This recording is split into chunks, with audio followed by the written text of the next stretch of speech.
All right, good afternoon, everybody. It's great to have you here at the American Enterprise Institute. My name is Mike McShane. I'm a research fellow in education policy studies here at AEI, and we're very happy today to play the host to a great group that we do a lot of collaboration with, the Friedman Foundation for Educational Choice, straight out of Indianapolis, Indiana. And they're going to be presenting the results today of a survey that they put in the field just a couple of weeks ago, gauging Americans' opinions on a wide variety of topics. We're also very lucky to have an expert panel that we'll discuss afterwards. Just to let you know how the format's going to go, probably Paul DePerna down there at the end, the Director of Research for the Friedman Foundation, is going to take the first 15 minutes or so to pretty quickly go through the kind of top-line results of the poll, the sample, et cetera. Then we'll kick it over to the panel, and I'll moderate for a little bit, pose some questions, and also, so there's been some discussion already about the panel on Twitter today, which is great, and we'll jump into that. And then we'll kick it out to the crowd, and we'll have someone, my colleague Sarah will be wandering with a microphone. And for those of you watching the live stream, feel free to tweet questions to me. So my Twitter handle is MQ_McShane. My middle name is Quentin. MQ_McShane. Feel free to tweet questions to me, and I'll try and integrate those in as well. So without further ado, Paul, if you'd like to take it away. Okay, everybody hear me? Thanks a lot, Mike. And I want to say a special thank you to the American Enterprise Institute for hosting this event and to have a forum for discussion about some of the polling results. A special thanks to Mike for putting this together and doing such a great job, and thank the panelists for taking their time. And Mike provided some really great feedback and input on some of the questions that we had in the survey, particularly on Common Core, since he's thought about and written so much about Common Core. It was really a great value to have his feedback and suggestions. So as Mike said, my name's Paul DePerna with the Friedman Foundation, and we're a nonpartisan nonprofit based in Indianapolis. We've been around 18 years. Milton and Rose Friedman started our organization in 1996, and our focus is on private school choice issues. But we've been doing these annual surveys for several years now, looking at school choice primarily, but then also asking more general questions about the state of education in the country, as well as having some special features, this year being Common Core, and some questions on standardized testing. So just to quickly go over the survey profile and the vital statistics about the survey. Braun Research is our partner who conducts the live telephone interviews. They have been a partner of ours for about 5 years. They've done work for Gallup, Pew Research, federal agencies, some state agencies. These interviews took place at the end of April and May, early May, at the end of the school year. So the ratio of landline to cell phone was about 70% landline phones to 30% cell phones. The sample size for this survey was just over 1,000 interviewees of the general population, Americans aged 18 or older, and the margin of error is plus or minus 3.1 percentage points. So as I mentioned previously, the topics kind of go from more general, asking questions about the state of American K-12 education, asking folks to rate the federal government on their handling of matters in K-12, diving down a little bit more to be more specific about schooling issues. So asking respondents to grade their local schools, their public schools, charter schools, private schools, and then asking about their preferred school type for their child and why. And then the middle third of the questionnaire is focused on school choice. So those topics ranging from school vouchers, education savings accounts, tax credit scholarships, and of course charter schools. And the last third of the questionnaire was focused on Common Core questions and a few items about standardized testing. And so as we go through, and we'll be going through this as in the order that it was presented in the interviews. As we go through, I think it's helpful for me to think about the different types of metrics that come out of polling and survey research, And of course, the most common is just looking at levels of support and opposition to different types of issues, proposals, policies, and so forth. That's the most commonly reported, right, in the news media. But then there are other types of metrics, like looking at the margins and the differences between that support or opposition, the positives and negatives, to look at. That gives an indicator of the likelihood for the average American in this survey to support or oppose a particular issue. And then intensity is something where it's also looking at a difference, but it's looking at the difference of the most hardened extreme views on an issue. So it's looking at those who are most strongly supportive and those who are most strongly opposed, and to see where the intensity lies on a particular policy. So that can have some implications when it comes to political decision making and policy making. So to get started and dive into the results, so we asked these questions about what do Americans think about the direction of K-12 education, and how do they feel about federal involvement. So in case anybody's DVRing the World Cup earlier today, this picture was not taken today. It was taken last week at the end of the U.S.-Portugal game. And this reaction is kind of a little bit foretelling of the next couple are So we see that Americans are negative about the direction of K-12 today. 58% are saying that it's on the wrong track. Just a third believe that K-12 is headed in the right direction. And this really doesn't change a whole lot when you look at the regions that we observe. These are census regions. And then we ask about rating the federal government, and you can see it's even more negative, much more negative. So 74% of Americans say that the feds are doing a fair or poor job in K-12. Just about a fifth, 1 out of 5, are saying good or excellent. 22% said good or excellent. And this also doesn't really change no matter the region of the country.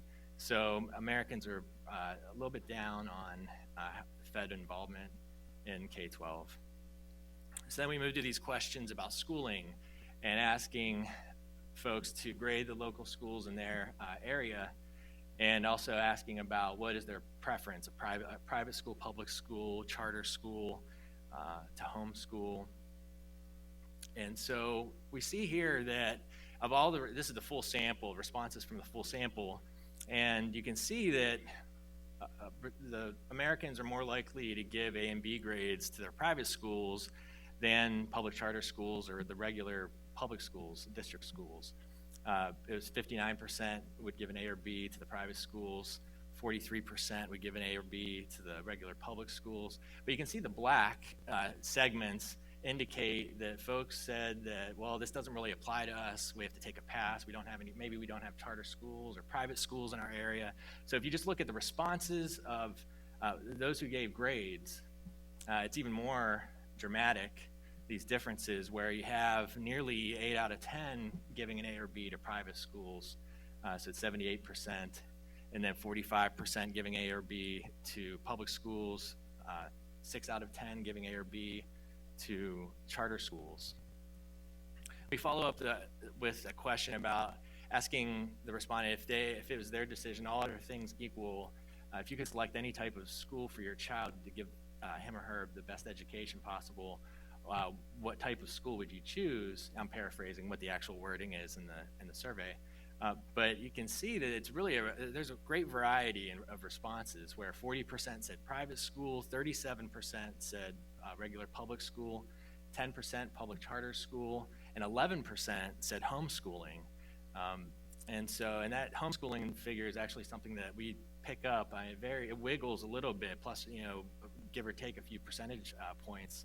We see this in other states where it's usually around 10 to 12%. And then you compare those responses, their preferences that they're stating over these phone interviews, with what we see in the real world, and there's a big disconnect here. And just comparing the blue segments, you can see that almost 9 out of 10 American K-12 students are in district schools and regular public schools. Compare that to the 37% in the survey. Just 9% of kids are in private schools, but 4 times that amount what was suggested in the phone interviews for a private school preference. So there's a disconnect there. So now we move on to the section where we ask about school choice topics and charter schools, vouchers, ESAs, and tax credit scholarships.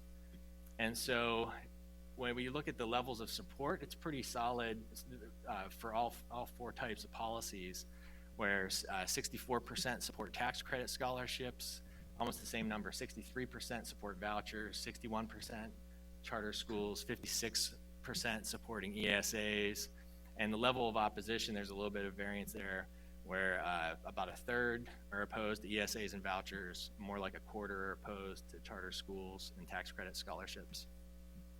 And then we're looking at these margins, and then this helps to show where tax credit scholarships, I mean, the likelihood of support is almost twice as large as that for ESAs.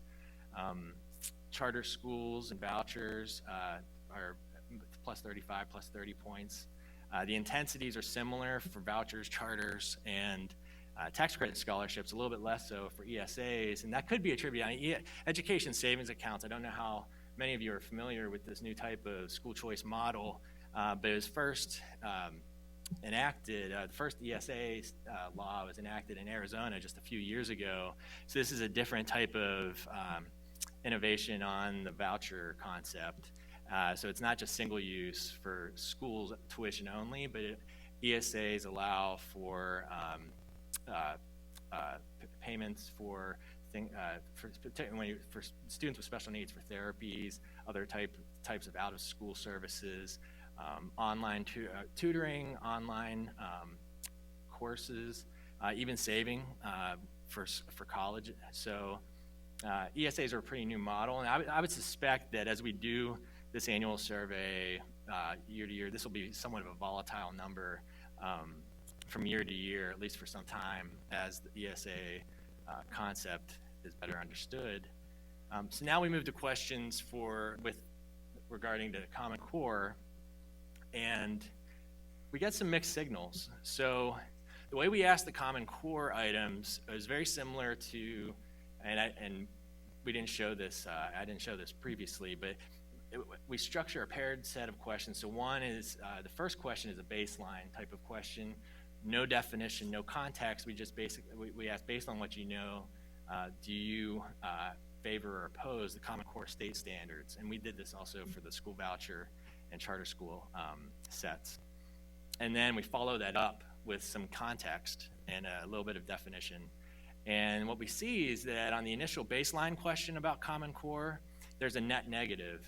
And so by -5 points, where 34% said they favored, 39% said that they oppose, but with some context about the origins and purpose of the Common Core state standards. And I know that people can have different ideas about how this could be worded, but we thought this was, at least in my view, this was the fairest definition without any too much modifying language or messaging type of language.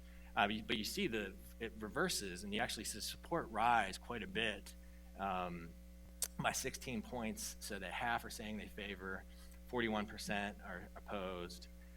But we won't get into this right now. We could in the Q&A, but there is a lot of variance among demographics, and we see a range of outcomes or responses among demographics on these other questions too. But we see that,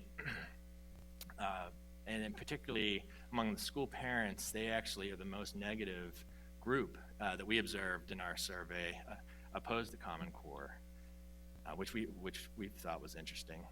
So quickly to move through, we had a few questions about standardized testing, and so we just asked this pretty simple question: do you believe the amount of time spent on standardized testing in schools is too high, about right, or too low? And we made sure to rotate those response options so that there wasn't any kind of leading bias in the interviews. And you can see that there are plurality, a slim plurality of Americans think that there's too high amount of time spent on testing. 36% versus 24% saying too low. But these numbers jump a little bit even more among school parents, where they're twice as likely to say that time spent on testing is too high as opposed to too low. And that was a little bit surprising to me. So just quickly to wrap up and leave some time for our panelists who would be able to give some more ideas about implications about these findings. So Americans are clearly negative about the direction of K-12 education, and they're even more negative about the federal government's involvement in K-12. We see this wide disconnect between schooling preferences and then what we see these actual real-world enrollment patterns among public, private, and public charter schools. So we see Americans generally are twice as supportive about school choice policies across the board, whether it's charters, school vouchers, tax credit scholarships, ESAs, versus opposing them. We get some mixed signals about the Common Core, where context clearly matters for the level of support, but we see that the intensity on the Common Core is actually in the negative direction with or without the context.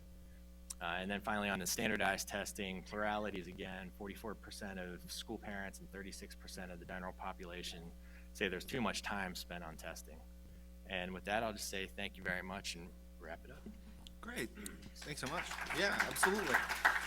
And before we kick it over to the panel, I did have one question that was kind of circulating on Twitter today about the method of the survey. Sure. And there was some question. So you surveyed just adult respondents as opposed to registered voters, Right. likely voters. Could you walk through why you chose to do that, and if you think that has any implications for the findings? That's a really good question. So when we do these national surveys, it's the general pop. So it's just Americans age 18 and older. And we chose to do that because in the state polling that we do, those are registered voters, and we just wanted to just get to a broader population because the populations differ somewhat, and so we just wanted to, especially when it comes to some of the demographics, you'll see some higher proportions of some of those demographics you want to reach through looking at general population. So that's in likely voters. That's something that it's very complicated, and I don't know how much any of you follow polling, but this time of the year, particularly in an election year, there's a lot of talk about likely voter polls and how good they are at predicting, and look with what we saw in the race and Eric Cantor's race, and so likely voter, the screening, it's very sensitive. The results can be very sensitive to the screen. Okay, great. Thank you.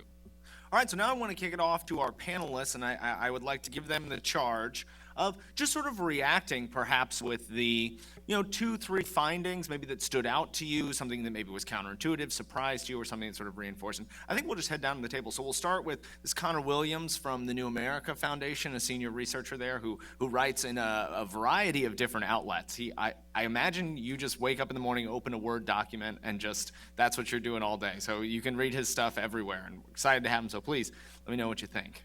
Sure. Well, so first of all, thank you for having me. I got in an argument with Mike Petrilli from Fordham the other day on Twitter about the Common Core, and he finally got exasperated with me. We get in arguments a lot on Twitter, and he got tired, and he goes, "You just don't get conservatives." And so I'm here to listen a little and get you guys if I can.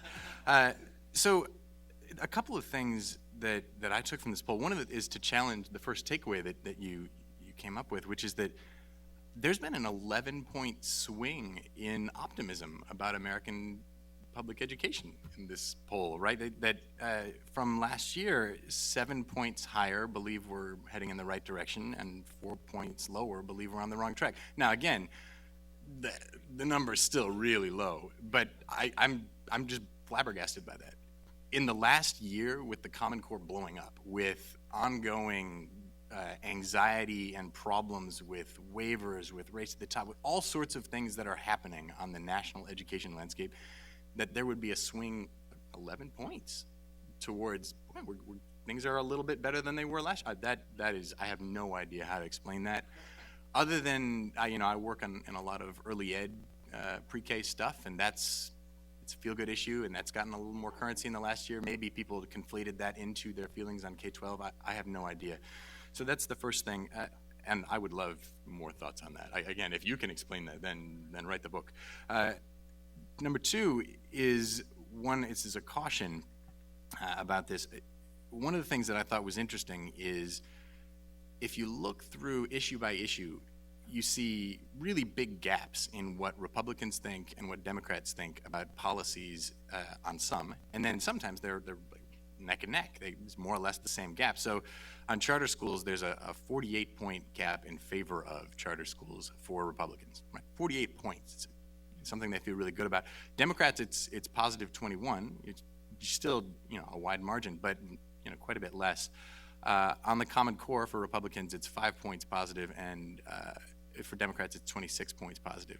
Still, a real difference, an obvious partisan difference. If you look at some of the other stuff, though, the spread's not quite as much. Stuff like education savings accounts, the tax credit, scholarships, which is just to say that if you can't distinguish between Democrats and Republicans on those issues right now, one takeaway is, wow, look, Americans are really supportive of ESAs or of tax credit scholarships. But the other takeaway is those are nowhere near as well known or as politicized, and there are not partisan markers on them the way there are around some of these other things. Now, again, vouchers, charter schools, Common Core, things that are politicized, those are complicated too, right? Cory Booker, who's got presidential ambitions, he's a Democratic senator, he's pro-vouchers. I mean, there's a lot of mixing on these issues, but it's clear to me that a lot of the things where it appears that there's strong bipartisan support for some of these issues has less to do with the content of the issues and more to do with the fact that they're just not in the political bloodstream in the way that some of these other ones are yet.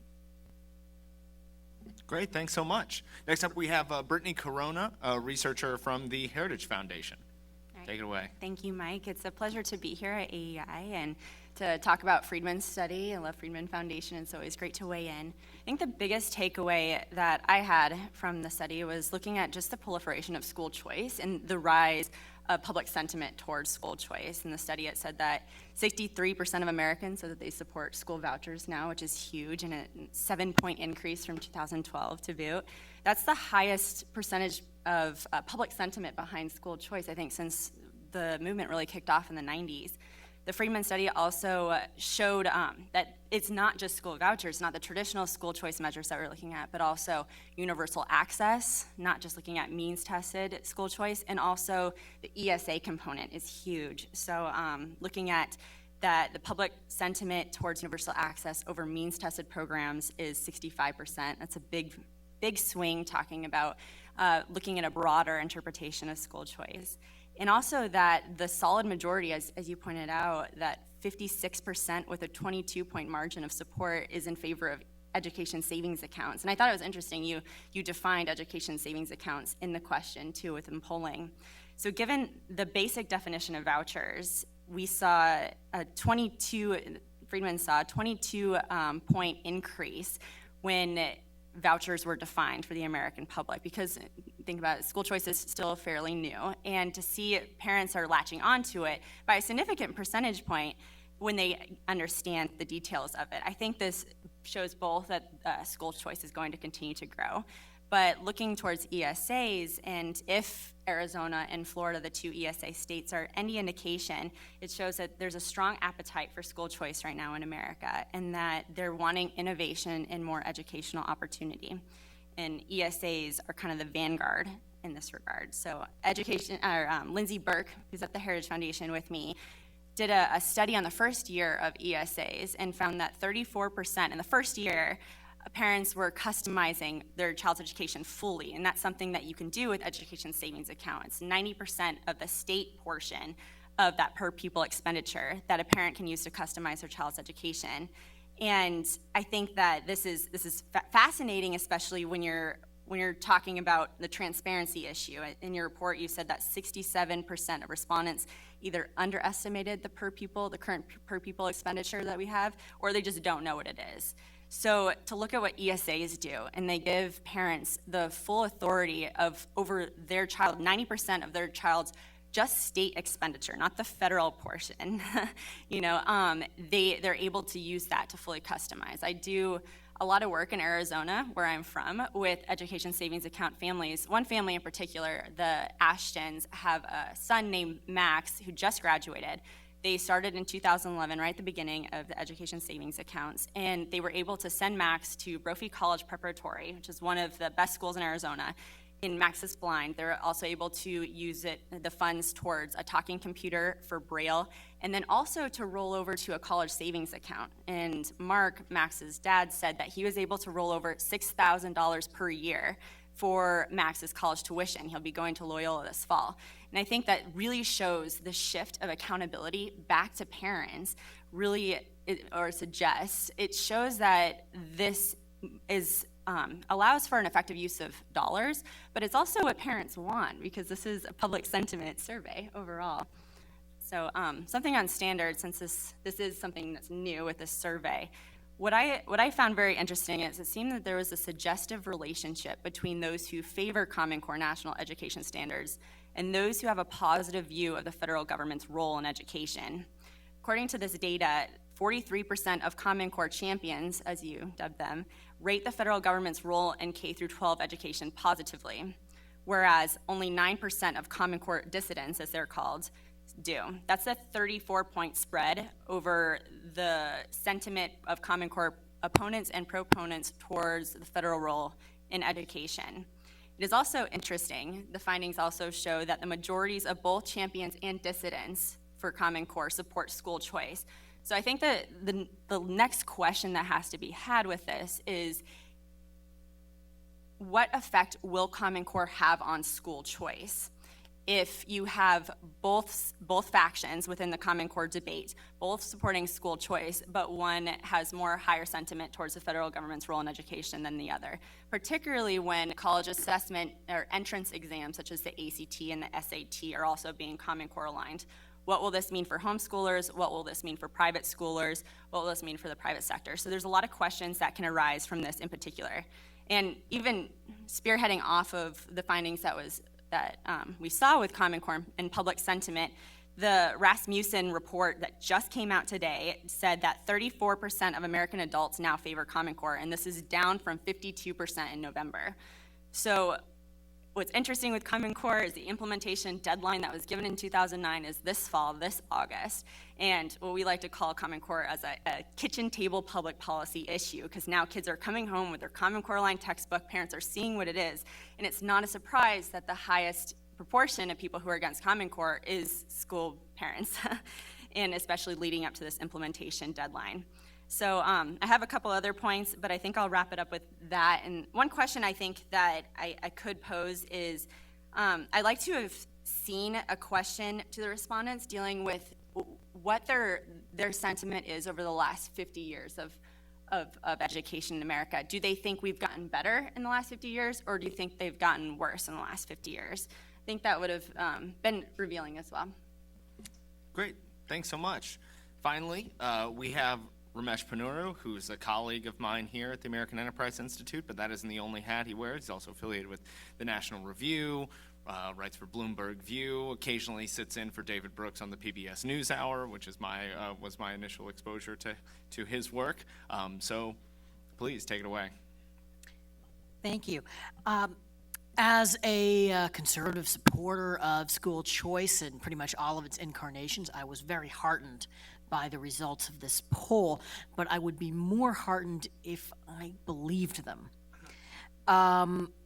Well, let me back up a second. First of all, I think the first rule about thinking about public opinion, about public policy issues, is not to delude yourself into overestimating the extent to which that public opinion exists. Everybody in this room, by virtue of attending a panel about a public policy issue, or the people even watching it being live streamed, are weird, unusual people. Most people don't think about these sorts of issues at any to anything like this degree. And so when I see something where 29% of the public says they don't know enough about charter schools to have an opinion either way, this being maybe the most high-profile policy issue in the education world over the last 15 years, it suggests to me just how little there is such a thing as public opinion on these issues. And secondly, what a low priority issue education is for most people. On the question about vouchers, I would just note that the strong support for vouchers here does differ from the findings in many other polls. Now, I think some of those other polls have pretty clear problems in wording. So, for example, the Phi Delta Kappan poll, which basically says, should people be allowed to go to their fancy private schools at public expense, generates pretty low numbers. But it does seem to me that, the foundation has found pretty stable, strong support for vouchers that doesn't seem to be reflected in the behavior of politicians, doesn't seem to be reflected in the behavior of voters and referenda, and it just makes me wonder how much that support is real. I would like to see some, again, I made that point about the wording of the other polls, but when the results of a question on a hot button issue depend a lot on the wording, that again suggests to me it's not an issue where people are actually engaged. It's an issue where people are reacting on the spot to whatever happens to be in front of them from the pollster. And I would like to see some message testing. Congressman A or person A says, he makes the pro-voucher case, person B makes the, this will destroy public education case, and see how it stacks up, because my guess is that is a bit closer to the actual atmosphere of a political campaign that has helped us lead to the pretty dismal results of referenda on school vouchers. On the Common Core questions, it does strike me, as people have suggested here, that the opponents have the intensity and the opponents have the parents. To me, even though there are some top-line results that are pretty favorable to Common Core, if I were a supporter of this strategy, I would find this a very problematic result, because it does suggest to me that this thing, which was supposed to be this huge bipartisan consensus that all sensible people believed in, is now breaking down essentially, on two lines that are very unhelpful for supporters of the Common Core. One, a right-left divide. I mean, if you look at the demographics, the opponents just seem to mirror conservatism, and suggests that this is not going to be able to be sustainable in red America or in just America generally. And secondly, it does make me wonder, I shouldn't say makes me wonder, it reinforces my previous view that whatever the merits of the Common Core are, this is not the strategy for improving American education that we ought to be putting, 90% of our eggs in basket strategy. And then last, again, just to return to the point, the extraordinarily low priority that Americans give to education as a political issue, which is a finding that is reflected in other polls. I think in Gallup for the last several years, you've had something like 4% at best of the country saying that education is the top issue. I do wonder whether, to some extent, that reflects a kind of vestigial federalist instinct on the part of the public, that they don't think of this as a national issue, that they think of it as a state and a local issue, and that's something that I would like to see some more numbers on. Great, thanks so much. I actually want to go back to you, Ramesh, to kick this off, because one of the things I think was interesting in the discussion, I'm glad you all found the same thing when you read it that I did, was some of these disconnects between what seemed to be people's policy preferences and what the actual behavior is. And when that last point that you made about politics is interesting, because it seems like oftentimes governors of both parties like to say, I want to run as an education governor, or I want to be the education senator, or even I believe people in the past said I want to be the education president. And I wonder, given that it's such a sort of low intensity issue, is that because it's a low risk strategy to say, or what do you think makes people do that, even though it doesn't appear that people care about it? Well, I'm sure there aren't a lot of voters who think to themselves, they get in the voting with, I hate that guy, he says he's for education. But it does seem to me that kind of rhetoric is a little bit in the rearview mirror. I mean, it was George H.W. Bush in '89 who said he was going to be the education president, and Clinton, who, sometimes seemed to be running for superintendent of schools. And it's been a while. I do think that, you'd probably need to actually do a serious study of this, but I wonder if there is a kind of good times, bad times dependency here. That is, in the late 80s and much of the 90s, when we had a pretty good economy, people are giving a higher priority to education issues than they are over the last few years. And I wonder if part of the increase in the number of people who think that education's on the right track now, although those are still pretty dismal numbers, just reflects the economy's better and people maybe are just a little less sour in general. You go ahead, Connor. If I might jump in on that, I think that's right. And the other thing, as a matter of political dynamics, so you said people are for education, right? If you're the pro-education candidate, in a general sense, that's a winning position. And then in the context of a campaign, you can then also support things like supporting teachers and improving schools, which are, of course, largely vacuous. There's open-ended containers into which you can pour rhetoric, right? And they're non-controversial. So that's to say that in terms of positive, good feelings around education, it's an easy hurdle for a politician to clear. And I think also what you're seeing in here, right, and I've written about this recently, the other way you can get education into politics is by tripping one of the tripwires, like the Common Core has. All of a sudden, the poll numbers that I really don't believe in here are the very small, 12 or 14%, something like that, percentage of people who say they're more likely to vote for a candidate because they support the Common Core. That's baloney, right? I doubt that there are more than 5 or 10 voters, period, in the country that are willing to go to the mat and say, you know what, I disagree with this guy on abortion, I disagree with this guy on the economy, but I likes the Common Core, and they're going to vote for him? No way. Whereas there are voters, there are a substantial number of voters who are very willing, thinking I might go ahead and vote counter to other things I believe, other priorities of mine, because I hate the Common Core standards so much. The intensity of the negative feelings around it are just wild. Which is to say, again, education, it's a very easy to get a little bump and easy to get a huge gulf out of it, which is why politicians don't touch it, in terms of specifics when they're campaigning, which is why support for vouchers or support for some of these other ones like ESAs, right, they don't really have a political shadow yet. I think the polling numbers are very much preliminary, early findings so far. Yeah, people generally like the idea of them when the rubber meets the road. And so one of the sort of rubber meets the road issues that we haven't talked about on the panel yet, but I think I found very interesting always, I love poll questions. Maybe when I was suggesting poll questions to you, this one was on here, so they're my biases out here. But questions that actually ask people to answer sort of factual knowledge questions. And so I was fascinated with the school spending stuff. So Paul, if you could just for a second maybe sort of reiterate the sort of findings and then the opinion. So the ability for people to accurately estimate what schools spend and then their opinions once they know what the real number is. Sure. So this is a question, set of questions that we've asked in our state polling, and it's a consistent finding in terms of just lack of awareness of how much is being spent per pupil in the public schools. And so we do ask an open-end question. So the first question is just an open-end.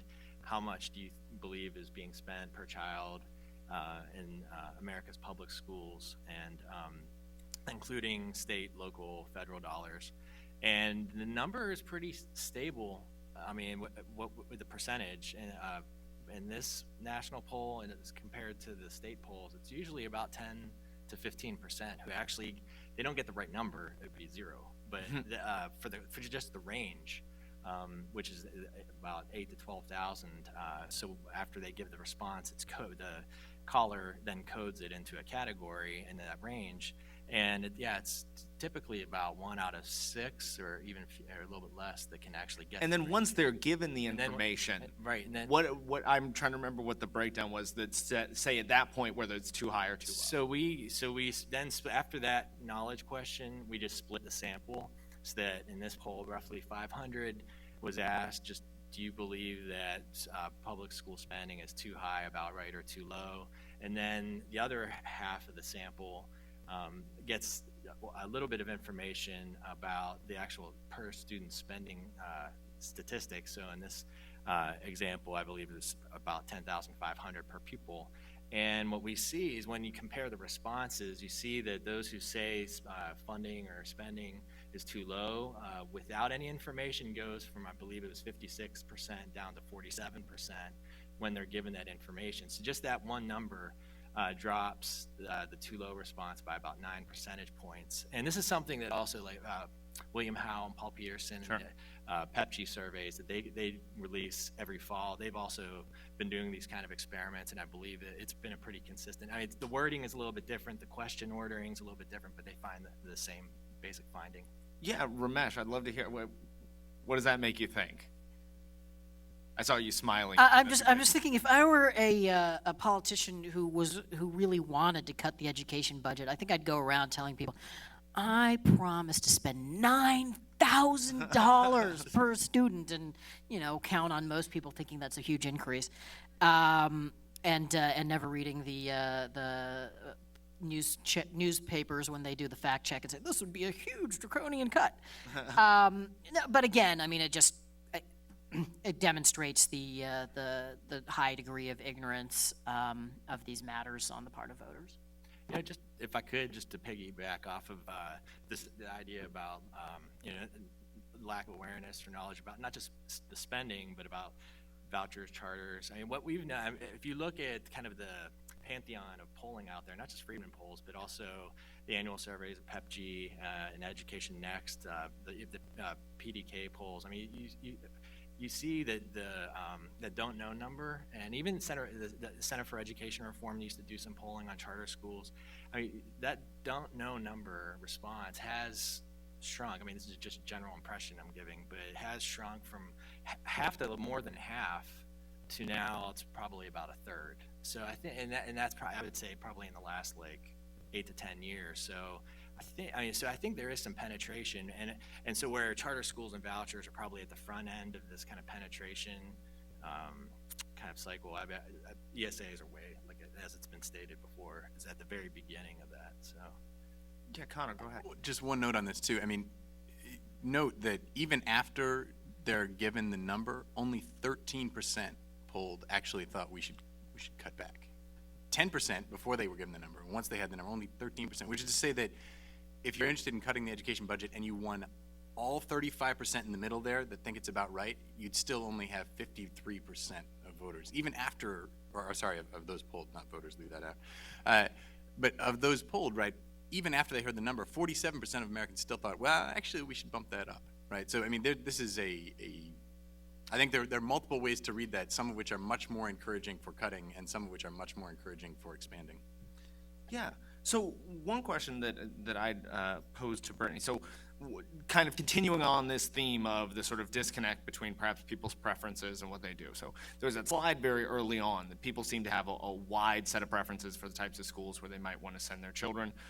Yet the vast preponderance of students still attend traditional public schools. I'm kind of wondering that, I mean, there are lots of areas where, I mean, if these are polls in sort of rural or suburban areas, there just isn't really like a high density of private schools. There isn't a high density of charter schools. How do you sort of make sense out of those numbers? Do you conclude anything from those? Well, I think just piggybacking off of what Connor just said, it's interesting looking at that drop, even if it isn't that significant, the majority of Americans do think that the federal government is going the wrong direction with education per this poll. So it's what are the effective uses of dollars? And I think it is very interesting to point to that because it's as far as where parents would like to send their kids and where they're able to send their kids is a big disconnect. And it shows that, again, school choice is a young movement. Each state now, I think the last time I talked to Leslie over at Friedman, she said that this is the first time that she's had contact from every single state about conversation about school choice in their state. And so it's still pretty young, but when you have things like ESAs, which are on the vanguard of education, school choice 2.0, full customization of a child's education, I guess I have a little bit more faith in the American public as far as where their sentiment is in the education realm. I think you had it as number 3 as top priority issues. So not just in means as driving a political message, but also we're talking about parents who care about where their kids are going to school and what the most effective means of their dollars is being spent on. Sure. So regardless of the percentage or the amount of expenditure, it's blatantly obvious, or at least this is what the study suggests, that the American public thinks we're going in the wrong direction right now, and they think that the federal government's role is too big right now. So I guess the question is surrounding that: what does that mean for the expenditure, and what does this mean for allowing parents to have a more effective use of that funding to send kids where they want to send them? Sure. Yeah, oh yeah, go ahead. So just as a pundit, my job is to offer fact-free theorizing. So let me just take a stab at trying to reconcile the results that suggest that most people are satisfied with their own kids' schools, and they think that the educational system is on the wrong track, and education's a pretty low priority issue in general for them. It seems to me, everything I read suggests that there are a lot of miseducated people out there. Everything I see in the world suggests that as well. It's a pretty crappy school system. The teachers at my kid's school are really great, and of course my kid is a precious snowflake who is just doing spectacularly well. And as long as that's the case, I think it's really bad, and somebody needs to do something about the school system in general. But given that my kid's school's okay, it's not that urgent an issue.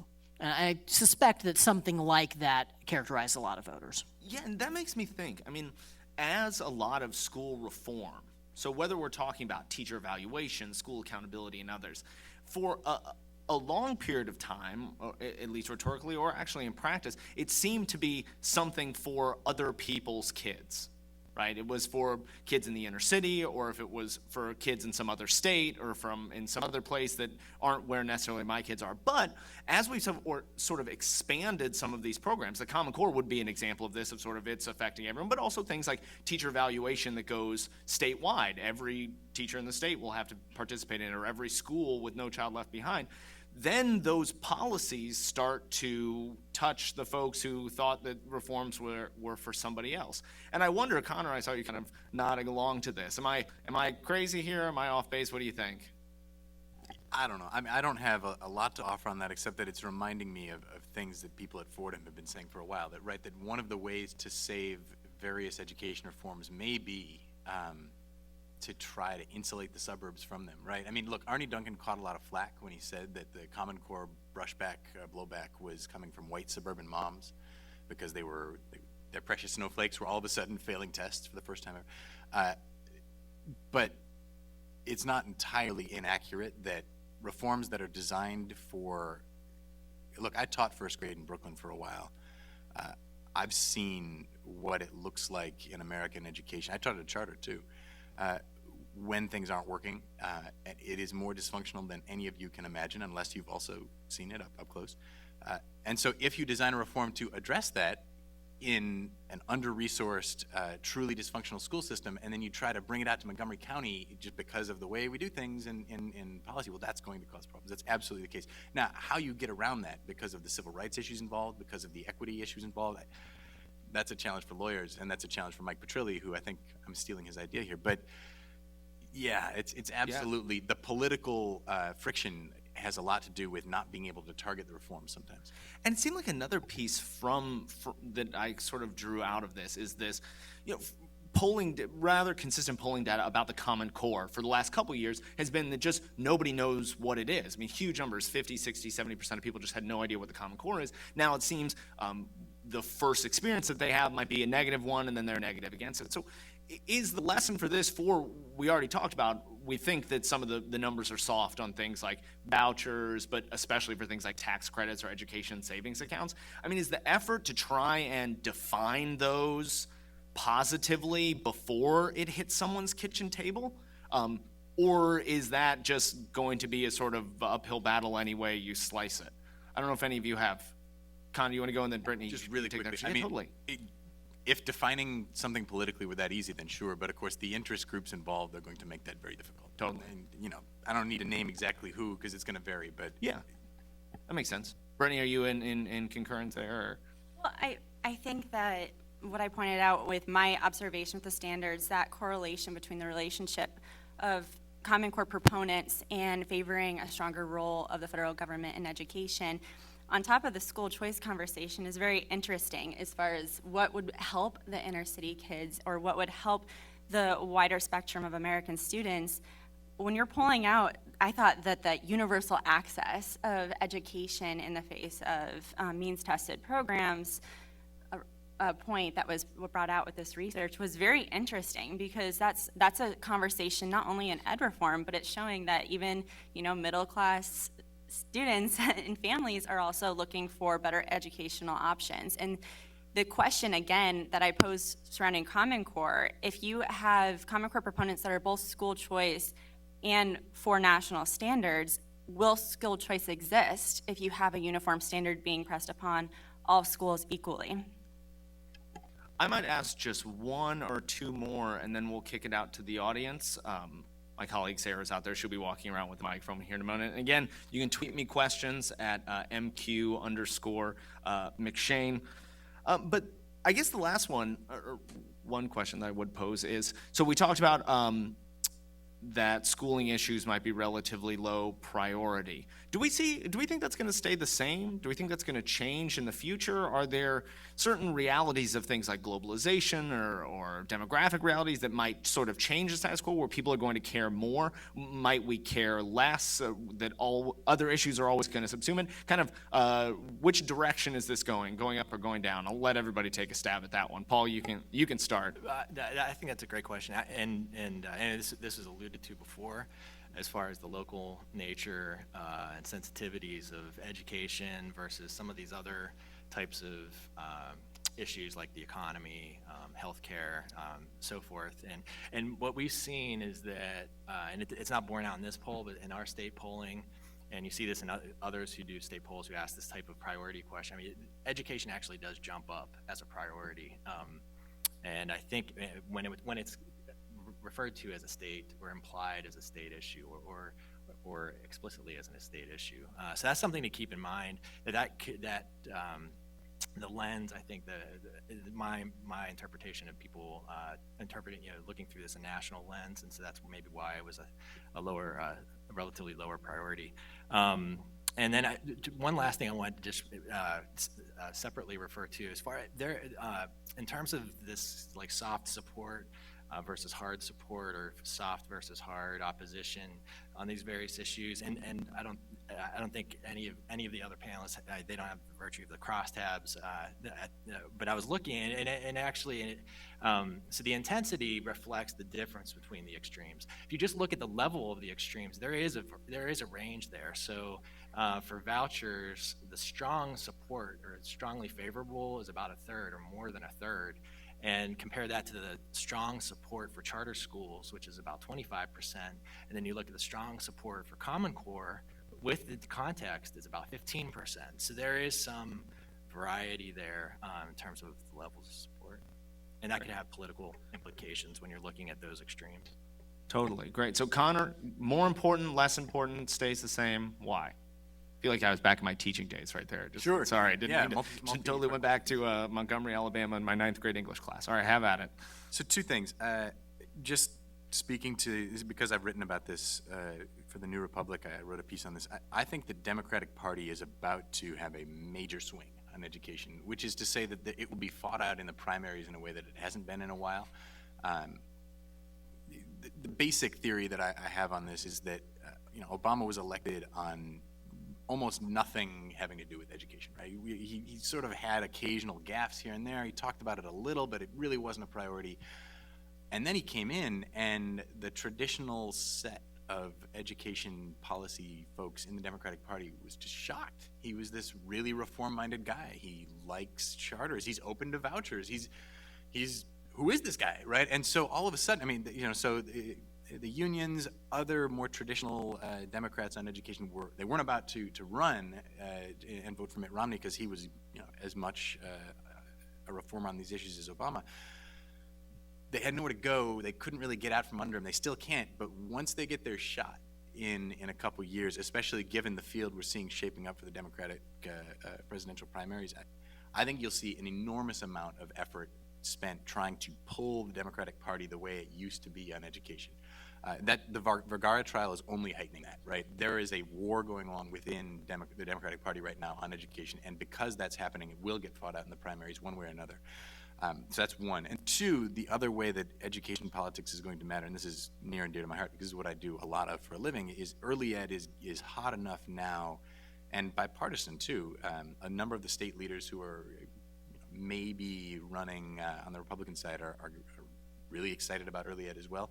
I think that it's likely that that becomes an issue that every presidential candidate has a position on in 2016, that it's something that is articulated. There will be a speech given on this, that pre-K is going to be a thing that people are talking about. Hillary Clinton is spending her off time doing this, right? The Too Small to Fail initiative that she's doing now is building up her cred in early ed. So I think you can guarantee that those things will matter more, that niche issue, and then the Democrats just, shooting each other over this. But other than that, no. Great. Brittany, more important, less important, staying the same? I think it's going to grow more important, and because of two reasons. I think America has truly reached a fork in the road in terms of education. I think that this study reveals it, that you have one direction going towards more school choice, more educational opportunity, ESAs being, again, the vanguard of that, kind of the capstone of full customization. And the other direction is continuing the same logic of the last 50 years of further centralization of our education system. It started with the Elementary and Secondary Education Act. It was continued with its reauthorization, No Child Left Behind, and now we have Common Core National Education Standards, which are going to centralize what kids are being taught in school. So those are two very different visions of what education looks like in America, and they're coming to a head very, very quickly. So I think public sentiment, public opinion is just going to grow stronger in either one of those directions. Ramesh. Yeah, it is interesting when you think about ESCA that it has now, I think, been been no reauthorization under every possible configuration of power in Washington, D.C. An all-Republican government, a Republican president with a Democratic Congress, an all-Democratic government, and a Democratic president with a Republican House, and it just never moves. What'll change? Well, I would like to think that at some point the economy will reach the point where people will be generally happy with it, and at that point I would expect, my theory was correct, that the importance attached to education as an issue will increase. I think even if it's a low priority, politicians who are interested in education reform can make some headway, because an issue doesn't have to be top of the mind for voters for it to affect the way they think about you as a politician. They can think of you as a solution-oriented, forward-looking thinker, for example, in part because of what you've said on education. Not really for reasons having to do with any poll results. I myself think that the best strategy would be a more choice-focused than a standards-focused one for improving American education. But regardless of what strategy is taken, it does seem to me that education reform is not going to be a politically sustainable, viable cause if it is essentially a kind of subset of charity. That you've got to be able to explain to the vast American middle class that this is going to help you and your kids, and whether we like it or not, that it's not going to radically inconvenience you or your kids. Yeah, and it's an interesting thing, because I was just kind of thinking, like mulling over, Connor, what you said, because there's been a change on the right over the course of the last 10 or 15 years, where a lot of kind of the previous generation of conservative reformers sort of took the school system as it is and then tried to kind of put the squeeze on it with accountability and, the talks of teacher reform, all that sort of stuff. And now a lot of that center of gravity is moving much more towards saying, what does the school system look like at all, a voucher system, a charter system, et cetera. And so it's interesting to see, like, as those things kind of play forward, how the left reacts to that, how the right moves with that moving forward. Super fascinating stuff. But I've been selfish long enough, so I'd like to kick it out to the crowd. Does anyone here have a question? We have the gentleman in the front. Oh, I would say, if this is your first AEI education event, we're kind of known for having two rules, okay? The first rule is that please identify yourself, say who you are, where you're from. And the second rule is, would you please ask a question? There is an unfortunate tendency for soliloquy, folks getting up and stating why they think it's something a good or bad idea. If I don't see you get into a question at some point in the first 15 or 20 seconds, we're going to give somebody else a crack at it. That's fair, everybody? We're all fair. I'll do it to everybody, whether I agree with you or not. All right, the gentleman in the front. My name is Mark Hauser from the Cato Institute. I was as surprised as most of the panelists about the response to vouchers, the degree of support. I'd be interested in hearing the question that elicited that response. Do you have that? That's a great one. Yep. Yeah, we can, I'll call up the slides. So we try to define what a voucher is, and it really takes two parts. We give a definition, and then we kind of describe a little bit how the policy plays out, how the typical school choice or school voucher program operates. Let's see. Sorry, this is taking a little bit longer.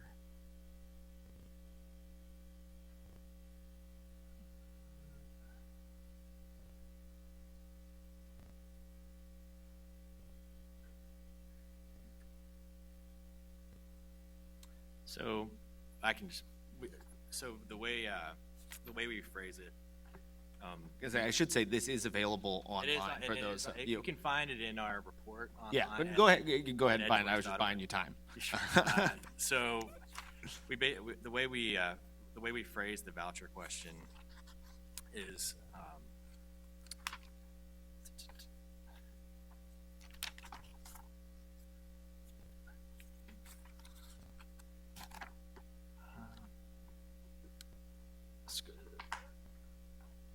Do you have it? I should know this off the top of my head. I just want to make sure I get it right for you. Include everything.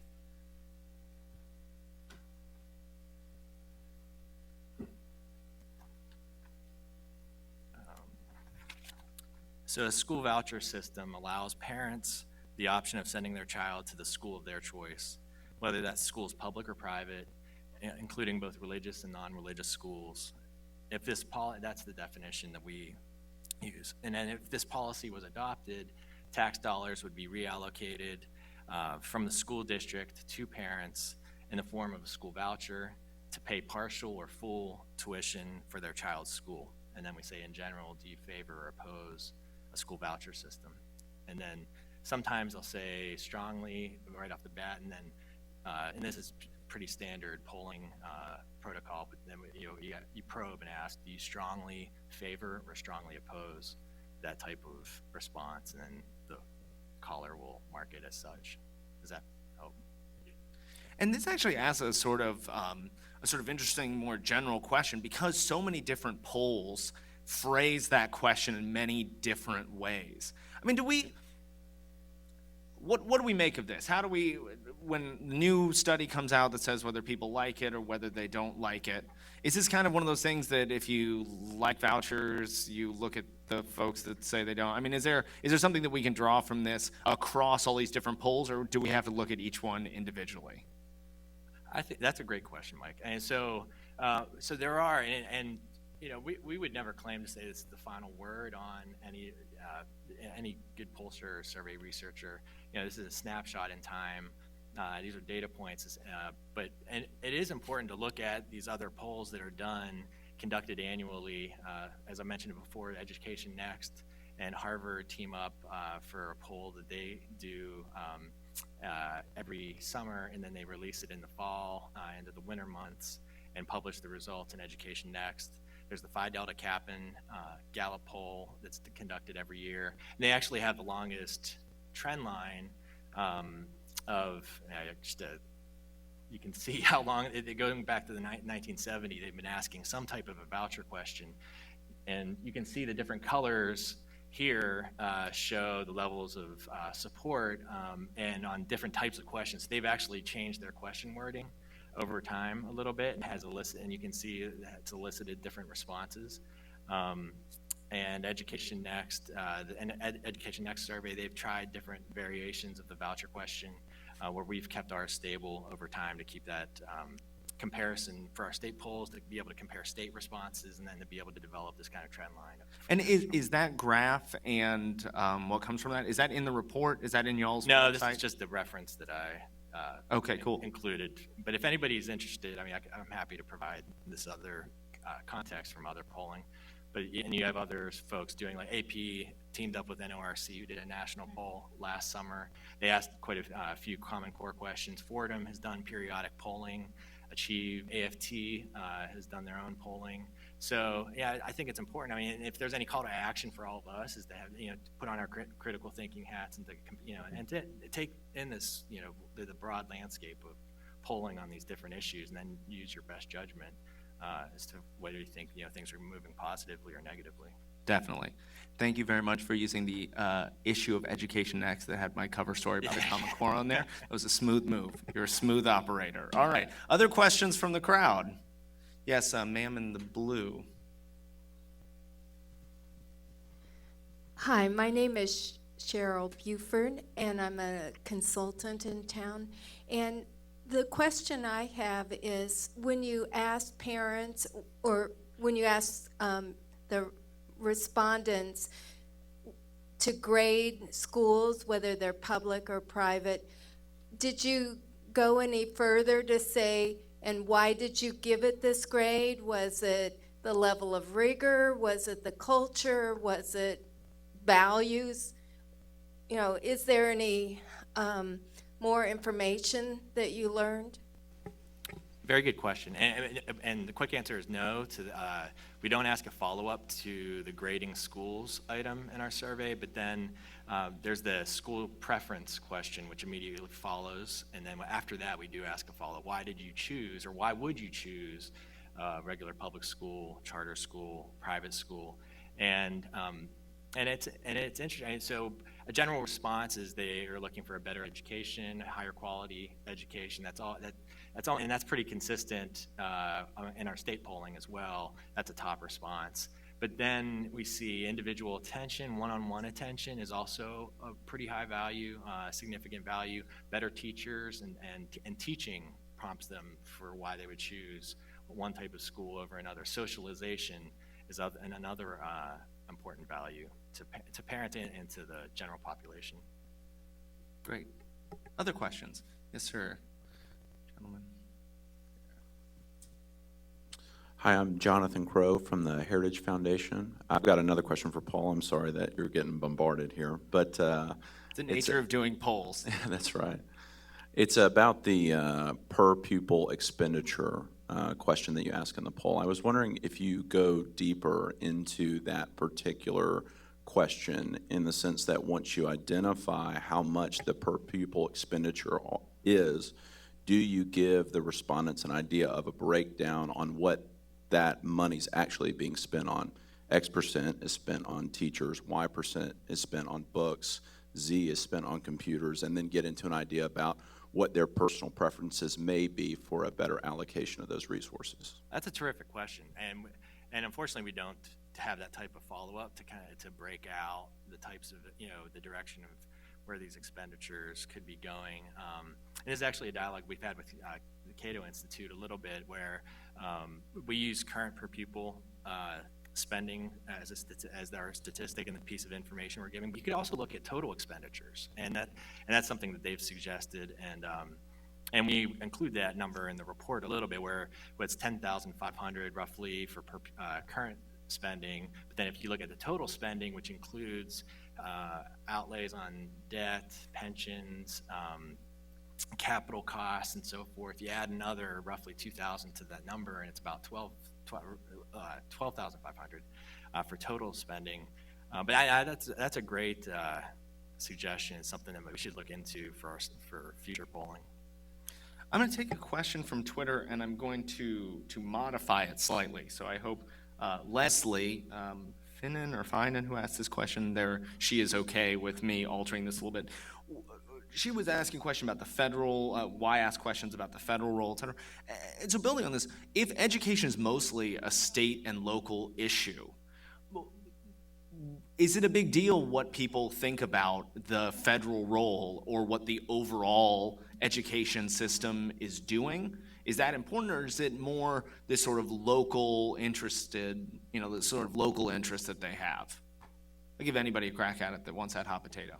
I would say now, I mean, it seems like we have these cycles over, where we have these punctuated moments in time where the federal government is taking a role, or trying to expand its control over K-12 education, or to at least have to direct things where you have, whether it's ESEA going all the way back to the 60s, No Child Left Behind, Race to the Top, now Common Core, which is a little, and so I think that taking a national and asking questions about the role of federal government is actually, just my opinion. I think it's a very pertinent and relevant question to ask right now, because you do, and ESEA is possibly, could be reauthorized, not this year, obviously, or maybe even within this administration, but it will be, but it's often, talked about as, what are the next steps, or are we just going to waiver things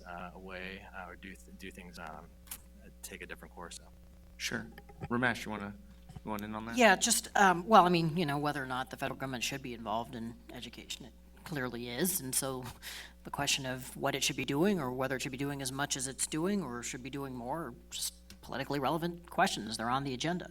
I do think that one distinction worth noting is there are plenty of people, including me, who take the view that deep federal involvement in K-12 education is improper for various reasons. But I think there's a separate issue, which is what kind of capacity does the federal government actually have to drive improvement in our schools nationally? And I think that a lot of federally run education reform, like No Child Left Behind, or even, not that it's supposed to be federal, it's just supposed to be national, but not federal, the Common Core, I just think are just based on misapprehensions of what can be done positively, even if it were proper. Ramesh, I do have one question on that. There seems to be somewhat of a cleavage on the Republican side of a sort of group of folks that say just shutter their starting sentence is shutter the Department of Education. It's not in the Constitution. We want nothing to do with it. Kind of we're doing the conservative. We're all learning about conservative. Anyway, and then there's another piece that sort of more says, well, look, the federal government has a role. It's going to have a role. We need to reform it. Do you see that sort of holding back discourse on the right? Do you see that as perhaps a liability for people on either side of that, be that in a primary and then in the general election? I'm speaking as somebody who thinks that, the vast majority of the Department of Education should be shuttered without having any impact at all on the learning of our kids.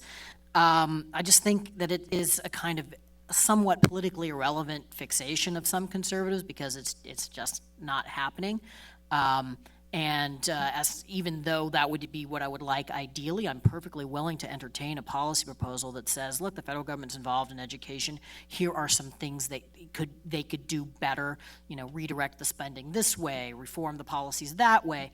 But any such proposals, I think, has to have a real sense of the limits, not just in propriety, but again in capacity of the federal government to affect change. And the idea that you are going to revolutionize American education from Washington, D.C. Just strikes me as unrealistic. Conrad, I'd be interested to hear your response. It seems like on the political left, there's issues around this too, because oftentimes increased federal aid or others comes with requirements, reporting, or accountability systems that many people on the left would push back against. Do you see a parallel or sort of a mirror image happening on the political left right now, or is this something that only Republicans are struggling with?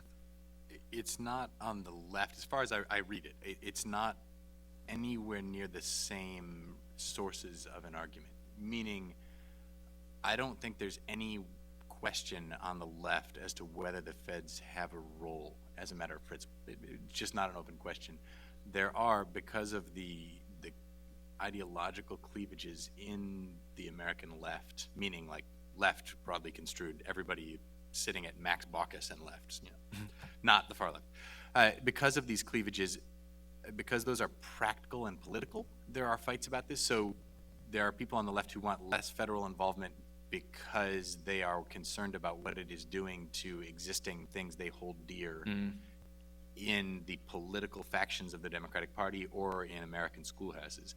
But it is not usually a matter of principle. If you rewrite history and it turns out Barack Obama has the approximate education politics of, I don't know, the 1960s Democrats, 1970s Democrats, in terms of his correspondence with what unions are in favor of doing, with a certain other approach towards civil rights. I don't think you have anything like the kind of pushback that you're getting right now. It really is, I'm just staggered when I talk to people on the left.